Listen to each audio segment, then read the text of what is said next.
We're going to talk about 5 things we need you to help incorporate into your posture that you need to take whenever you're lifting weights. All right, we're going to describe this in 5 concepts. The first concept is what we're going to call back straight, what we're going to call ear to hip.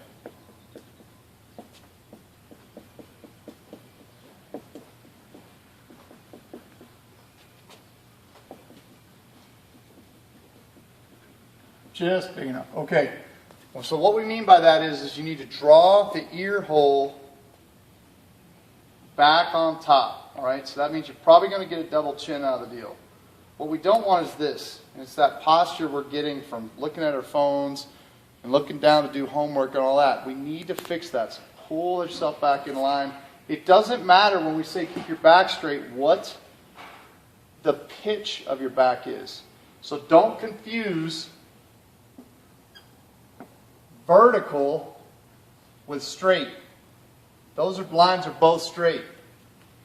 But if I'm vertical, I can also have a curved spine. So I'm vertical right now, but I'm not straight up.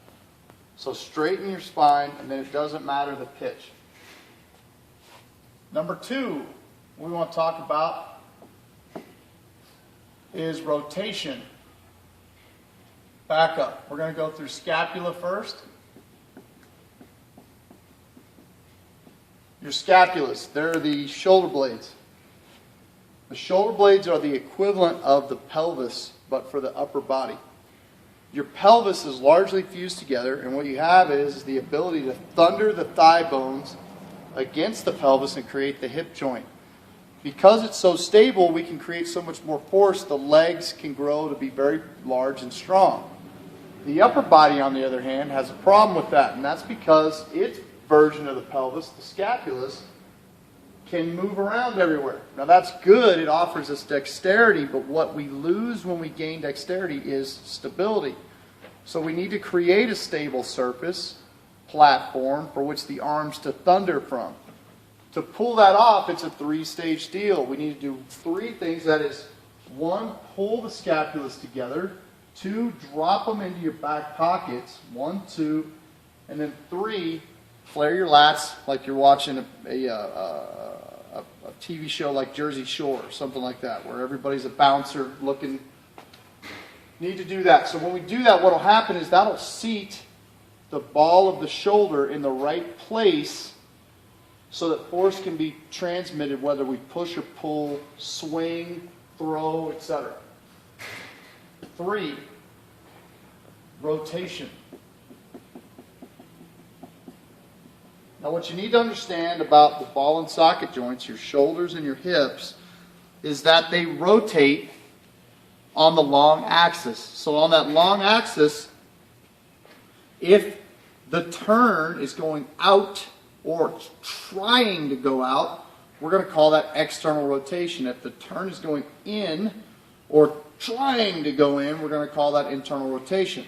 What you need to know is that for almost everything we're going to ask you to do, we want an external rotation to be applied. So when we externally rotate, let's say you're bench pressing, you don't just push, you push and try to turn your hands outward from the shoulders. When you squat, you don't simply go up and down, you try to turn the floor out. And that's the big thing you need to know about external rotation. Why? When we twist at the limb, it causes the tissue to wind down on that ball and socket, and it tightens it and secures it. That's not a trick. That's wired into you. That's wired in all the way neurologically and physiologically. So you need to do that. You'll notice that most people right-handed and tools, when you see them, they tighten things by turning out. That's not a coincidence. All right. 4. Shins and forearms. Shins and forearms need to be in line with force. So if you think about how a choo-choo train works, you'll see this big wheel. We'll call that the hip or the shoulder, elbow or knee, ankle or wrist. On here we have a large lever arm that moves from here to here, and then another one that goes from here to here. What we know is that this one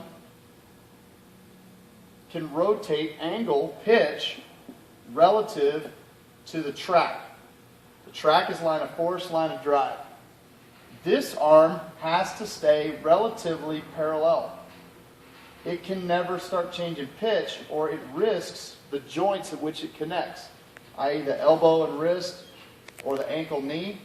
And then upstream at your hip or shoulder will also get beat up. And in order to protect that, your back will get beat up. We're built the same way. So when I go to apply force into something, if I'm pushing on something, I don't push like this. I push like that. So that forearm's straight into the surface. In a weightlifting gym, almost everything is gravity based. So gravity's straight up and down. Therefore, what we're normally going to need is for the limbs to reflect that. So if I'm bench pressing, I'm on my back, I need to create so that the forearms are straight up in the air. The squat, the same thing. I get down the squat, largely those shins are upright. Now here's what you got to figure out is when you're attached to something, say a bar or the floor, what's the width? Where are you weakest in the movement? Almost always it's when you're balled up. When you're balled up, or your inflection we call it, that's when you need to have the best alignment. Then when I come out, I'm naturally going to fall off alignment, but that's okay. I compromise where I'm strong. I don't compromise where I'm weak. Same on the squat. The squat stance wide because I'm going to end up down here. But if I'm going to stand all day, I'm going to have my shins upright right here versus standing like this all day, or my feet would get a bit bothered. The last concept we're going to talk about is core to extremity.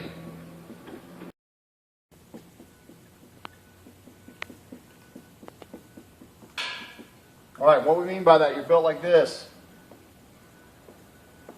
So you can see the four corners. And your shoulders are up here, right? It's a little slanted.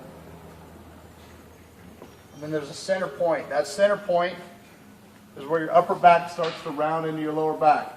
The muscles of your torso's job is to control these four corners relative to that center point. You can think of it as a bra line, but right around there, okay? When it goes to control that, if we pull tight in the back, you'll notice it makes the limbs want to do what? Rotate out. That was that outward rotation. We're talking about the external rotation. Almost everything we're going to do needs external rotation. That means you can bet your back's going to get locked up. The other thing is bracing. Think the center, and then every 3 inches out to 4 rings are a ring of tension. So this ring tightens to the center, ring number 2 tightens to ring number 1, 3 to 2, and then 4 to 3. And rings 4 to 3 will tighten your shoulders and your pelvis into your back, which will help you hold position. And then lastly, what we mean by core to extremity is movement. So your limbs are built like bullwhip. So bullwhip has a big thick handle, doesn't move very fast.